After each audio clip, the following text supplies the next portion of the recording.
இன்றுடன் நிறைவு பெற இருந்த மத்திய பட்ஜெட் கூட்டத்தொடர் நீட்டிக்கப்பட வாய்ப்பிருப்பதாக தகவல் கிடைக்கப்பெற்றிருக்கிறது. கூடுதல் விவரங்களை எமது செய்தியாளர் ரமேஷ் வழங்கிட கேட்கலாம். ரமேஷ், என்ன காரணம்? முழு விவரங்களை பதிவு பண்ணுங்க.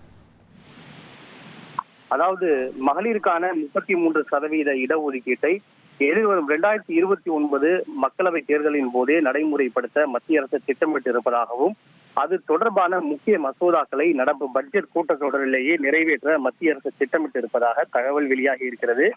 நாடாளுமன்ற பட்ஜெட் கூட்டத்தொடர் இன்றுடன் நிறைவு பெறுகிறது. ஆனால் இன்று நிறைவு பெறும் போது பட்ஜெட் கூட்டத்தொடர் காலவரையின்றி ஒத்திவைக்கப்படாது எனவும் மீண்டும் ஏப்ரல் மாதம் மத்தியில் அல்லது இறுதியில் பட்ஜெட் தொடரை கூட்டுவதற்கு ஏதுவாக அது ஒத்திவைக்கப்படும் என்கிற ஒரு தகவல் வெளியாகி இருக்கிறது. இதற்கு காரணம், நாடாளுமன்ற, மக்களவை மற்றும் மாநில சட்டமன்றங்களில் மகளிருக்கு 33% இடஒதுக்கீடு வழங்க வகை செய்யும் வகையிலான மசோதா கடந்த 2023 செப்டம்பர் மாதம் நாடாளுமன்றத்தில் நிறைவேற்றப்பட்டது. ஆனால் மகளிருக்கான 33% இடஒதுக்கீடு இன்னும் நடைமுறைக்கு வரவில்லை. காரணம், இந்தியாவில் மக்கள் தொகை கணக்கெடுப்பு நடத்தப்பட்டு அதன் அடிப்படையில் தொகுதிகள் மறுவரையறை செய்யப்பட்டு அதன் பிறகுதான் இந்த மகளிருக்கான 33% இடஒதுக்கீடு நடைமுறைக்கு வரும் என்று தெரிவிக்கப்பட்டிருந்தது. அதாவது 2027 மக்கள் தொகை கணக்கெடுப்புக்கு பிறகு அது நடைபெறும் என்று தெரிவிக்கப்பட்டிருந்தது. ஆனால் தற்போது 2027க்கு பதிலாக 2011 மக்கள் தொகை கணக்கெடுப்பின் அடிப்படையிலேயே இந்த தொகுதிகள் மறுவரையறை செய்து அந்த அடிப்படையில் மகளிருக்கான இடஒதுக்கீடை நிறைவேற்ற திட்டமிடப்பட்டிருக்கிறது. மகளிருக்கான இந்த இடஒதுக்கீடை நிறைவேற்ற வேண்டும் என்றால் தற்போது இருக்கின்ற நாடாளுமன்ற மக்களவை தொகுதிகளுடைய எண்ணிக்கையை அதிகரிக்க வேண்டும். தற்போது நாடாளுமன்ற மக்களவையினுடைய எண்ணிக்கை என்பது 543 இருக்கிறது.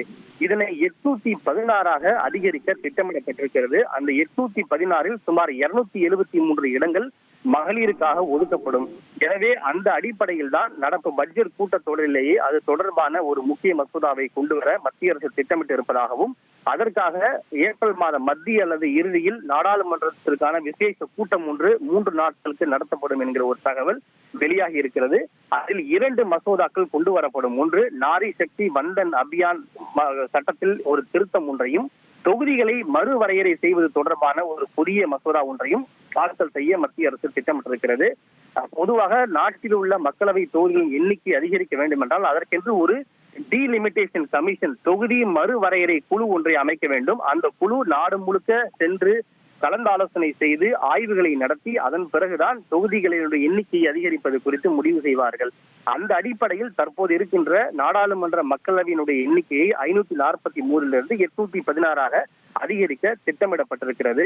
தமிழகத்தில் கடந்த ஆண்டு இந்த விவகாரம் பூதாகரமாக வெடித்தது நம்ம எல்லோருக்கும் நினைவு இருக்கலாம். அதாவது தமிழகத்தில் திமுக உள்ளிட்ட மற்ற எதிர்கட்சிகள் எல்லாம் தொகுதி மறுவரையின் போது தமிழகம் உள்ளிட்ட தென் மாநிலங்களுக்கான பங்கு பாதிக்கப்படக்கூடாது, தமிழகம் உள்ளிட்ட மாநிலங்கள் மக்கள் தொகையை சிறப்பாக கட்டுப்படுத்தி இருக்கின்றன, எனவே தொகுதி மறுவரையின் போது தமிழகத்திற்கு ஒதுக்கப்படும் தொகுதிகளின் எண்ணிக்கை குறைக்கப்படக்கூடாது என்று பல முறை வலியுறுத்தியது நம்ம எல்லோருக்கும் நினைவு இருக்கும்.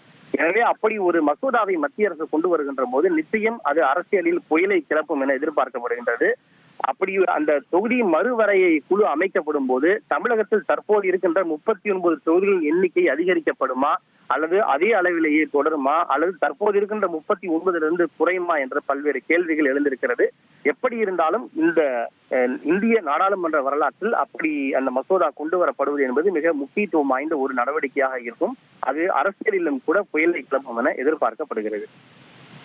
விவரங்களுக்கு நன்றி ரமேஷ். மக்களவை தொகுதிகளை 816 உயர்த்தும் மசோதாவை நடப்பு கூட்டத்தொடரில் தாக்கல் செய்ய மத்திய அரசு திட்டமிட்டிருப்பதாக தகவல் கிடைக்கப்பெற்றிருக்கிறது. முக்கிய செய்தியாக பார்த்தோம். இனி செல்லும் இடமெல்லாம் செய்தி. தந்தி டிவியின் வாட்ஸ்அப் சேனலை ஃபாலோ பண்ணினா செல்லருக்கும் இடமெல்லாம் செய்தி.